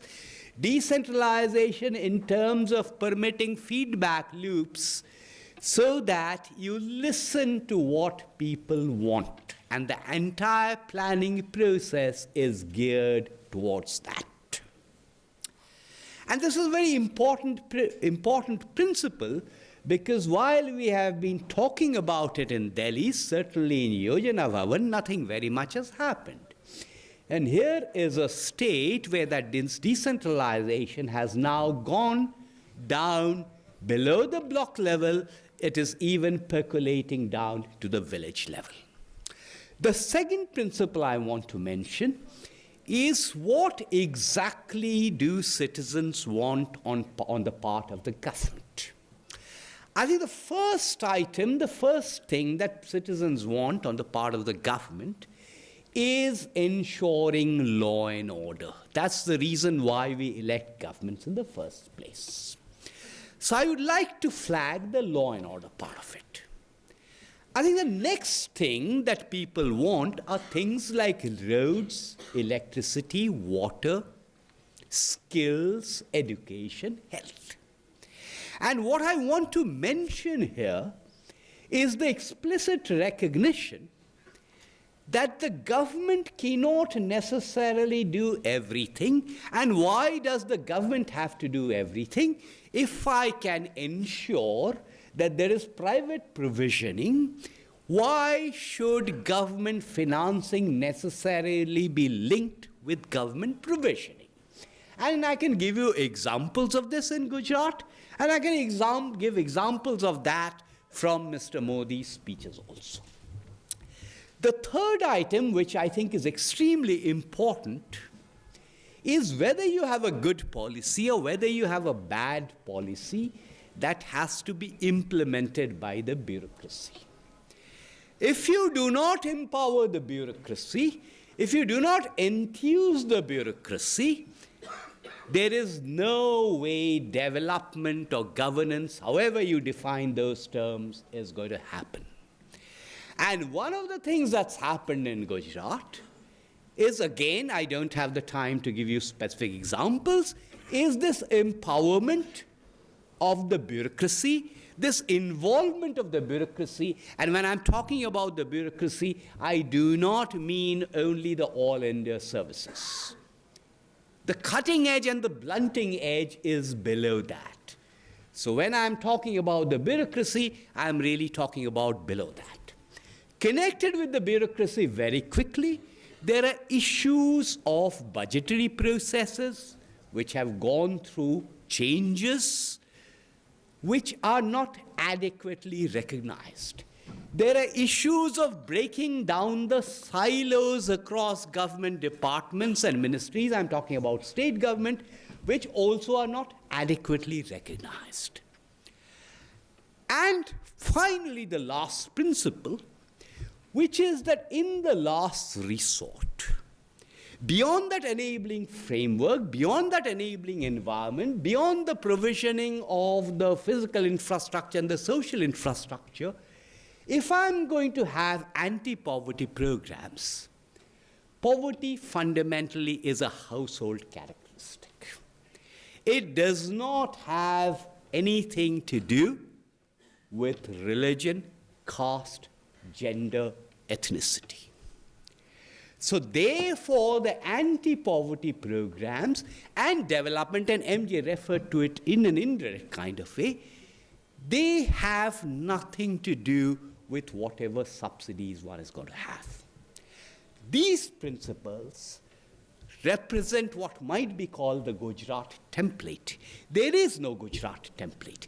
This is a template that every state government should be following and adopting. It's a different matter that very few actually have. Interpreted in these terms, what is important about Gujarat is not whether the growth rate has been 8% or 7.5% or 6.3%. What is important about Gujarat is this template which acknowledges that there are certain things the government must do, and beyond that, entrepreneurship can take over. And you can see that reflected in improvements in the social sector indicators, particularly in an incremental sense, particularly after 2007. That, ladies and gentlemen, is what I think the story is. But like I said, we all have our individual prisms. This book is an extremely readable book. It has a certain prism, but all I'm suggesting to you is there are other prisms as well. Thank you very much. We'll move to governance now. Shopin, would you like to take over? And we'll keep Kiran Bedi for the last of the speakers.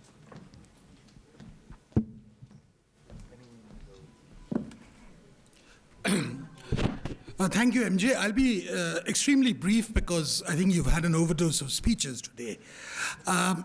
As a political analyst, one of the occupational hazards of being a political analyst is that you've got to do a lot of number crunching these days and go through a lot of opinion polls of varying authenticity.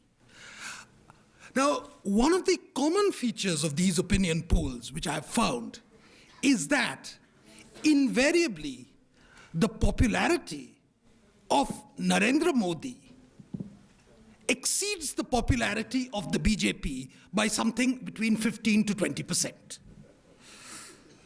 Now, to my mind, that's important because if you put him in a predetermined template, I think you're not likely to see what explains the success of Narendra Modi.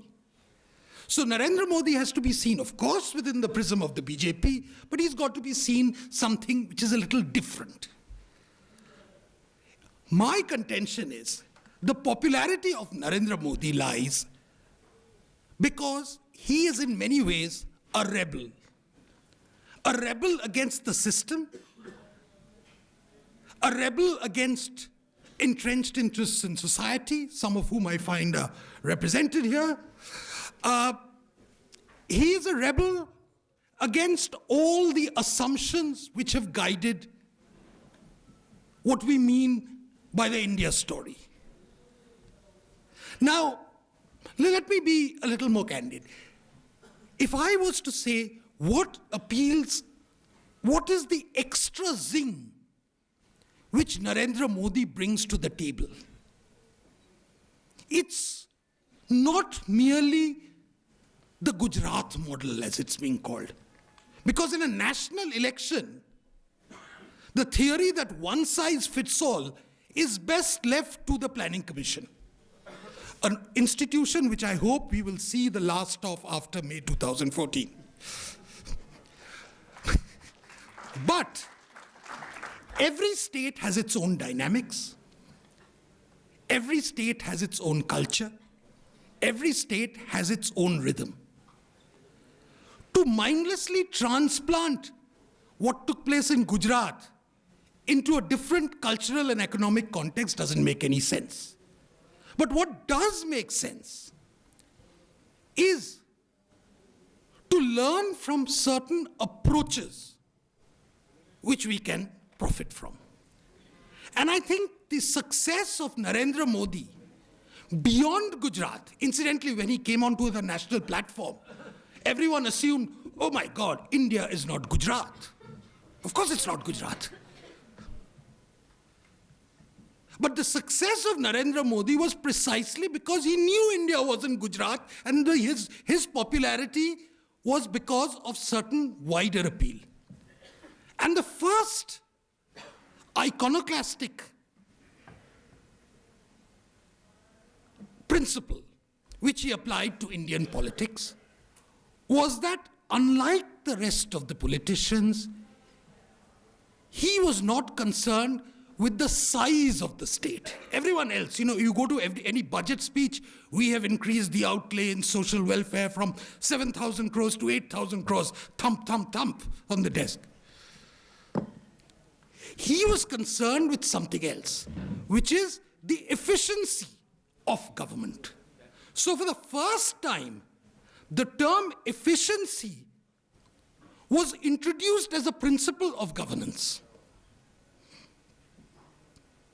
Efficiency in terms of services, efficiency in terms of grievance redressal, and a certain transparency using technology. One of the biggest scams in most Indian states is what we call the transfer posting industry, in which a lot of my friends in the media also sometimes are an active stakeholder. He made that process transparent. Put it on the net, so you can't fiddle with it. It was straightforward as that. There's a certain predictability about government. That predictability is what he brought about. The principle that you can get delivery of services, if you give it in the morning, you can get it in the evening. The principle that you can have night courts, these were innovative methods, but they all stemmed from one thing, that efficiency matters as far as government is concerned. The second point, and I think this has been spoken about, so I didn't elaborate on it, was that it was targeted governance. Government need not be there everywhere, but where the government is there, let it act purposefully, let it act with vision, let it act with a degree of modernity, and let it act with a sense of integrity. Integrity is very important in this respect. He often tells me that he created whatever has been done in Gujarat without necessarily having lateral entries into the bureaucracy. It's the same people, the same Babudam, which is the bane of India in large parts, which has been motivated into doing something else. So obviously there is something in that. And finally, and this is linked to the question of efficiency, is that what we might call Moditva, you can call it anything else, is the principle of excellence. I think if there is any man in India who today rails against this mindset of third worldism, shoddiness, jugaad, patchwork, and wants to get to global standards, it is Narendra Modi. I've been to these vibrant Gujarat summits, and once I told him, I said, Modi ji, it's, lots of people are coming in, and it seems to be a mela with lots of people listening to seminars on fishing in Newfoundland and mining in New Brunswick. So he said the importance is not that. He says the importance is I am getting a lot of SMEs from small towns in Gujarat and giving them the exposure. That exposure which will help them to think creatively, which will help them to pick up ideas, and Gujaratis are great for copying ideas. In other words, just look a bit beyond the box. Don't think of India as something, we need aid, we need, in India we can only aspire to this much. Mediocrity becomes the norm. That principle he contests. And that is the reason why I feel Narendra Modi marks a breaking of the mold, and that in a large measure, not entirely, explains why his appeal is much more than that of a mere party leader. And that is why I also feel that this election is going to be more presidential than any of us have thought was possible. Thank you very much. Thank you, Chopin. 1971.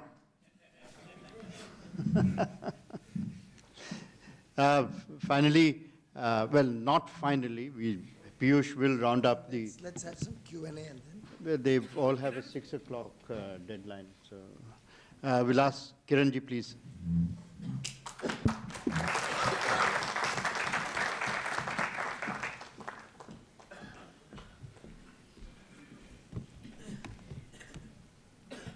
Is there a stool around?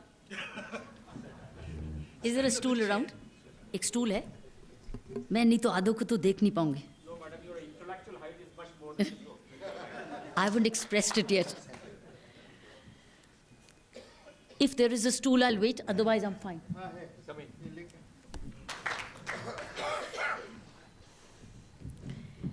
मैंने इस subject पे बहुत विचार किया कल. मेरे मन में एक फ्लो ऑफ स्पीच नहीं आई. मेरे मन में कुछ प्रश्न आए और कुछ पॉइंट्स आए और मैंने वो पॉइंट्स आपके सामने रखूंगी। पहले तो मैं बहुत खुशी महसूस कर रही हूँ कि मैं इस तरीके की ऑडियंस में आई। शायद मेरे लिए ये पहला मौका था, मुझे आपने मौका दिया, मैं उसकी बड़ी आभारी हूँ, क्योंकि मैं इस तरीके के मिक्स्ड ग्रुप में शायद ज़िंदगी में मेरे लिए पहला मौका हुआ है। तो इसलिए मैं बहुत प्रिविलेज महसूस कर रही हूँ और एक कर्तव्य भी निभा रही हूँ। इसलिए out of that sense of commitment and duty I gave a lot of thought to this, and what did not flow from my mind was a flow of a speech. For the first time it happened. Instead, as I said, I had questions. So less government, more governance. Here are my 5 cannots for Mr. Modi. Because now we expect, if Mr. Modi comes as the Prime Minister of this country, and as you know, weeks ago and months ago, as an individual voter, I had said my vote is for Mr. Modi. I had said it, and I had said it as I'd said it for somebody who doesn't declare political inclination, but I said it because I was finding that things are getting too chaotic, and I didn't want to risk my future for chaos. I wanted some order, and I'm basically a police officer at heart who values order, who values peace, who's been dissipating chaos and bringing order last 35 years of policing, who believes in peace and reconciliation, who believes in punishment but also reform. So here were my 5 cannots for Mr. Modi. So I'm taking his chapter forward of maximum governance, minimum government. So these are 5 cannots which Mr. Modi, when he comes from, if he does, from Gujarat to the center stage, what are his 5 cannots? His more governance cannot begin without the elected members of parliament of his government in power, or his party in power, observing a proper 365 days of code of conduct. This is my first cannot. Which means he must ensure, as the Prime Minister of this country, if it happens, that his members of the parliament observe a 365 days of code of conduct. Which means, I expect as the leader and as the Prime Minister, we as citizens of this country want him to redesign the oath which the members of parliamentarians take. I want a redesigning of the oath. Why? We want no pepper spray in the parliament. We want no mics to be, we want the Lok Sabha not to be a Lok Sabha. That's what Times of India very beautifully said. Let the Lok Sabha not be a Lok Sabha. We want it to be Lok Sabha. And we don't want the Rajya Sabha to be a Raj Sabha. We want that to be a Rajya Sabha. How does he ensure that? To my mind, the governance will begin with the way the parliamentarians will function.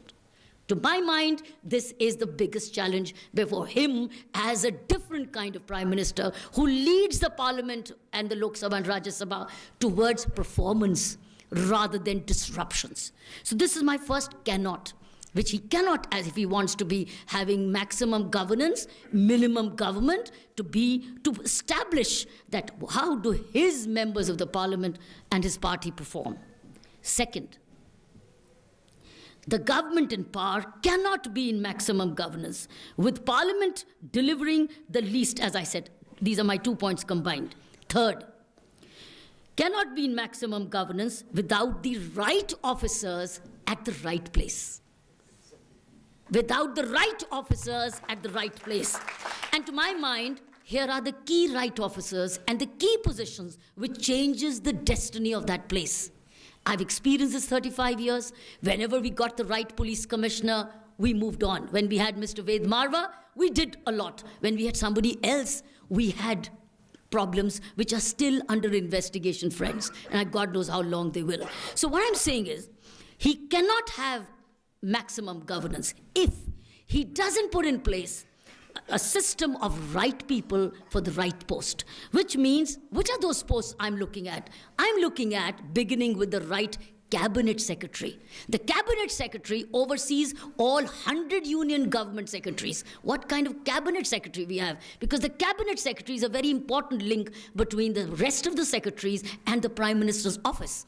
Therefore, What kind of cabinet secretary does he bring to the table? What kind of person does he begin? And secondly, how is the selection done? Is it by himself or is it tripartite? Does he involve the leader of opposition also? And does he bring in an independent person also to select a cabinet secretary which is acceptable to all, which is trusted by all, which is valued by all?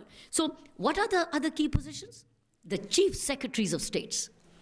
The moment you have the right chief secretary of the state is in good hands.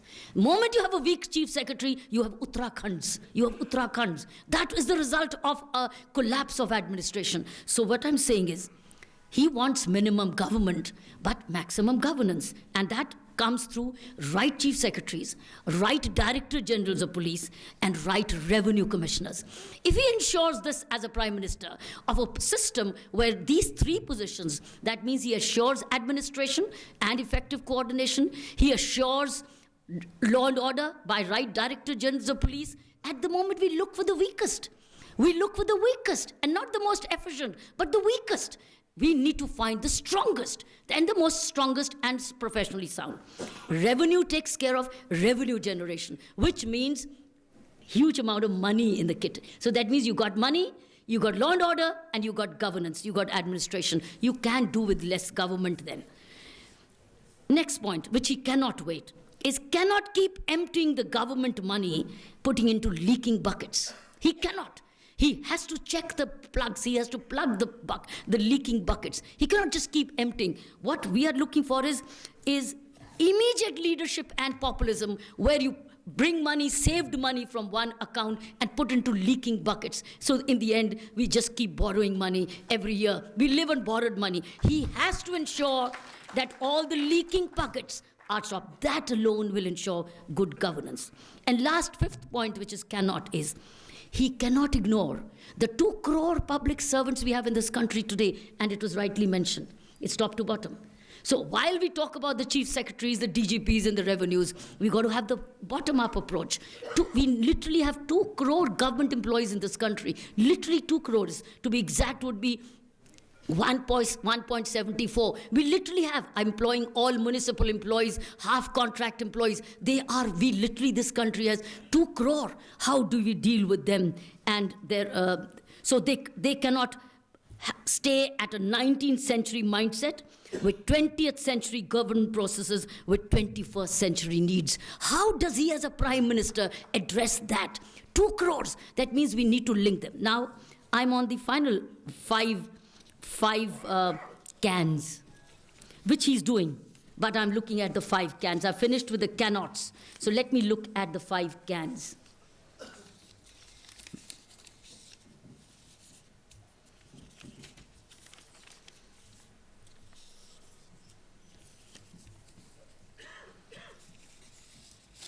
My paper's gone, the 5 cans. It's missing. Probably it's left in the card, doesn't matter. I'll tell you the 5 cans, which I recall from the paper. I've got only the last one sheet. But the 5 cans I told you about is the right appointments that he can. I mentioned about it, which was not the cannot, because without that he doesn't. The second can is citizen charter and the grievance redressal. The citizen charter and the grievance redressal must come from below, because how does the 2 crore? He can, which means all the 2 crore go through a whole training program of the citizen charter and the grievance redressal.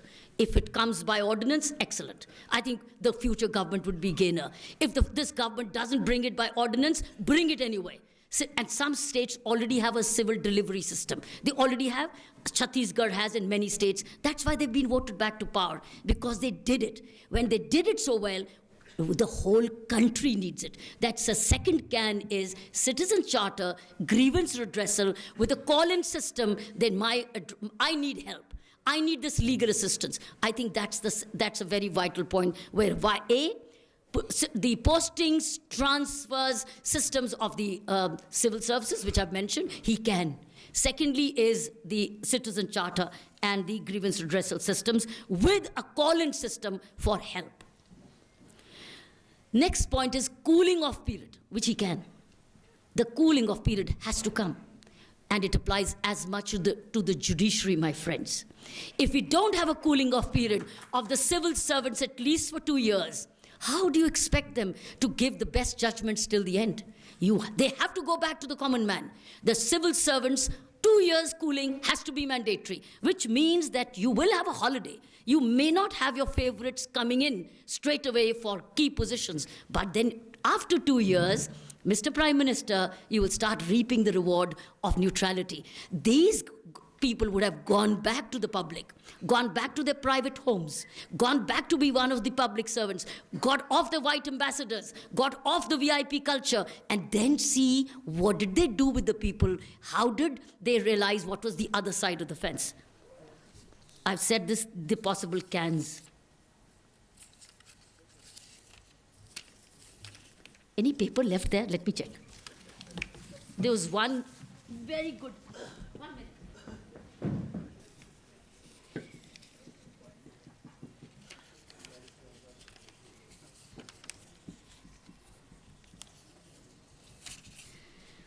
Let me end with one quotation which I loved, which has been a part of my library.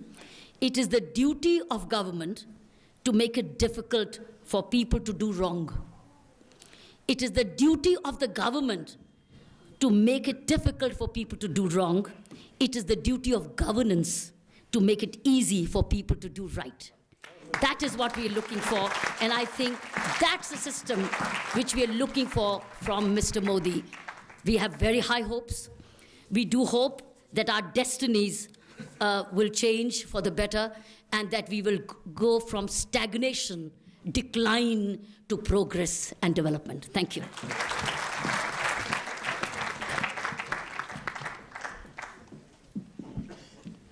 That was the fifth can, actually. I did it. Yeah, you did. Piyush, would you like to round up? We are running out of time. Maybe I could take some questions afterwards, even if they have to go. No problem, we'll allow them some questions. Today, audiences want a little more interactive participation.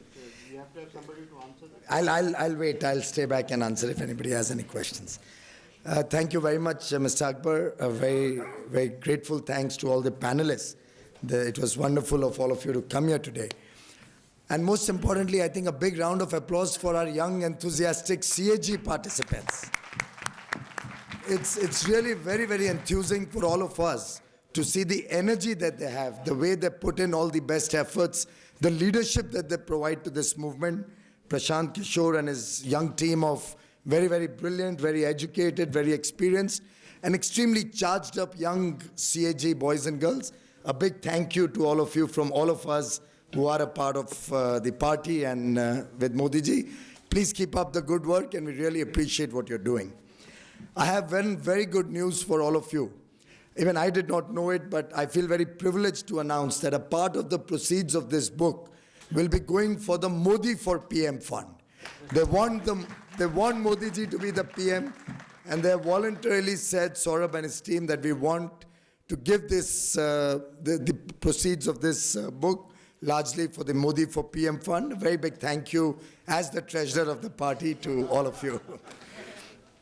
I must say it's a very educative and informative compilation of Modi ji's thoughts and actions, also his ideas. And I tried to summarize all these 14 chapters and a lot of what the panelists said. And I thought possibly it could be summarized in one sentence. End of the day, outcomes matter, not merely outlays. And I think a lot of what the panelists said, a lot of the guidance that Kiranji gave, thank you very much, Kiranji, for both the can nots and the to-dos. I have noted all 10 of them, and I promise you they'll be escalated to Modi ji. And I assure you, all of us in his team, led by Modi ji, will be committed to your can nots and can dos, and it'll be a kind of reminder to us all the time in our public service and our duties to the nation. Well, Bibek, Swapanda, Kiranji, Dr. Swami, all of them espoused different aspects of the book, and I think in a way gave us very insightful information about the book. I just thought I'll delve on 2 or 3 issues which are often debated and are often agitating television anchors about Gujarat, which I wanted to put in the right perspective. One issue that very often comes to fore is, oh, Gujarat was always doing very well. What did Modi ji do? Or Gujarat always had the entrepreneurial spirit. So what else is new? I tried to map it out in 4 or 5 issues. First of all, the legacy of growth, the so-called great growth of Gujarat, before Mr. Modi became Chief Minister, was a 4% growth. 96 to 2001, Gujarat grew by 4%. 2002 to 2012, Gujarat grew by double digits, 10% plus. And if that is not significant, I don't know what is significant. A crumbling infrastructure. When Mr. Modi took over, you saw the state of the roads in large parts of Gujarat. You saw that power there were a huge amount of outages. Power was most expensive in Gujarat. Power was not available for everybody. Water was not available for everybody. He set these things right. Today you have some of the best roads in Gujarat. Baroda, Ahmedabad, 120 kilometers, a 1-hour journey. Power, 24/7, the length and breadth of the state. Separate feeder lines, distribution lines for agriculture, for industry, and the households. Power theft and almost no in the state. And it all ends with the lowest increase in power tariffs in the last 10 years is in the state of Gujarat. If you check the tariffs way back in 2002 and the tariffs in 2014, the percentage increase is far lower than anywhere else in India. And I have the statistics to back it up if anybody is interested. Water, nook and corner of Gujarat. Even if it was a small settlement, and very often when secularism is being discussed and when people try to ask him, why don't you have schemes for the minorities or separately for different parts of society? His view is that I have to work for every citizen, earlier for his state and I hope now for the nation. So there were small settlements, largely of the minority community, where if one was to look at the cost benefit or the cost of taking water to those remote areas, probably it wouldn't justify the investment. But he said every part of Gujarat, every citizen of my state should be receiving water. And he would put up pipelines to remote areas, maybe 1,000 people, 500 people living there. But he made sure water went to the length and breadth of the state. Agriculture. Double the national average has been the growth of Gujarat in agriculture in the last 10 years. If that is not progress, I don't know what is progress. And what did he do? This unprecedented agricultural growth with modern technology, global best practices. He does not believe in benchmarking with the laggards. He always benchmarks with the best. He wants to know who's the best in the world. I'll benchmark with that. And lastly, where there were pockets of development and prosperity, he decided, for me, development has to be for all. Sauno Saath, Sauno Vikas. That was his mantra. Everybody should be together in the development story. I think these 4 or 5 issues became his mantras of government, and the 3 enabling guidelines which helped him achieve that. 1, he did not believe only in acts, he believed in action. He's often mentioned that. His leadership, the visionary leadership that he showed, charted out a long-term transformation roadmap. He never thinks small, he never thinks today. He thinks of scale, he thinks of speed, and he thinks of skill, which has been also highlighted in the book. He does not believe that we have to plan for 10 years or 15 years. His plans are always what to do 50 years later. And I'll mention to you 2 specific instances very recently that I encountered with him. We were looking at the manifesto of the BJP for this election. And at some point I said, we should throw this number that we'll do this. He said, no, Piyush. Anything that goes into that manifesto has to be practical, has to be doable, and has to be fundable. I will not write anything which I cannot achieve, cannot deliver. And he actually highlighted an example of his own manifesto of Gujarat. He said, मैंने गुजरात में एक road highway पे एक road promise की थी थोड़ी कठिनाइयां आ रही हैं, 1 साल से अभी तक स्टार्ट नहीं कर पाया हूं. That road is haunting me. That's the kind of commitment. You mentioned about manifestos. I think manifestos for him is not just another document.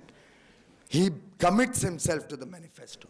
He commits himself to performing what he delivers, what he says, to delivering what he espouses. And I think that's where visionary leadership matters. His relentless focus on execution can be witnessed in the Sabarmati riverfront, what he's done over there. I think that's the kind of execution that this country needs today. I think Kiranji very well brought out the issues of accountability. And clearly, if the top is clean, if the top lends himself to accountability, if the top does not want everything to be escalated to him and allows bureaucrats to work, allows the system to perform in a non-discretionary manner, which he does do. I mean, the system, you did mention about the right officers. Ma'am, he has the same officers who were there for the earlier 50 years or 30 years. He has a part of the same officers who are there in the rest of the nation. After all, the bureaucracies from all over the country in each state. It's the leadership that he provides. The officers want to work. I personally believe, I'm not at all cynical about the bureaucracy of the government. I believe there is a goodness, an inane goodness in each one of us, in each one of the Indians working, whether in government or outside. We just need to get the best out of them. We need to empower them. You spoke of training, madam. The first act Mr. Modi did when he took charge in government, he took his entire ministry to IIM Ahmedabad for a training program to understand what good governance is, how processes have to be run, what is management by exception. And every year, the senior bureaucrats have to give a scorecard of what they did and what their plan is for next year. I think his model of governance is duplicatable. It's not something that is restricted to the state of Gujarat. I have the confidence that under his leadership, the BJP and Mr. Modi will be able to bring about that transformational change in India.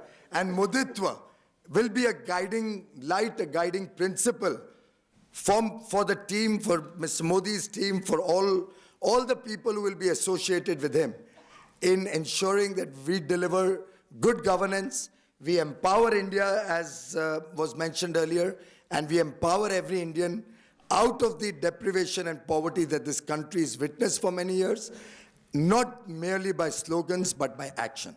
A very big thank you to CAG once again for all the effort they've put in, not only in compiling his thoughts, but also in putting together today's program. And I wish all of you well in this big task ahead of us in the coming election. Thank you very much. Thank you very much, Piyush. You spoke of outcomes. This government is embroiled in incomes. Anyway. हम कार्यक्रम के अंतिम चरण में हैं. मैं कुणाल जी से अनुरोध करता हूं वे आएं और सबका विधिवत धन्यवाद ज्ञापित करें. इसके बाद जलपान की व्यवस्था है. आप सब लोग जलपान करके जाइएगा नीचे. I request you all to please have a cup of tea downstairs. I'll be with you on tea. We'll talk about नमस्कार. नमस्कार. यहाँ उपस्थित सत्कार करना मेरा पुनीत कर्तव्य है और यह कोई औपचारिकता नहीं है. हम सचमुच अभिभूत हैं, आनंदित हैं आप सबके आगमन से. इस सार्थक परिचर्चा से देश में विकास का, प्रगति का मार्ग प्रशस्त होगा और भारत पुनः विश्वगुरु बनेगा. इस सब आयोजन में पधारे उनका अंतर्मन से धन्यवाद, आभार. इस सभागार में पधारे सभी महानुभाव हमारे अपने हैं. आप हमारे निमंत्रण पर यहाँ आए, मैं आप सबके प्रति अंतर्मन से कृतज्ञ हूँ. I also express my gratitude to His Excellencies, the Ambassador and High Commissioner of various nations who have graced this event with their presence.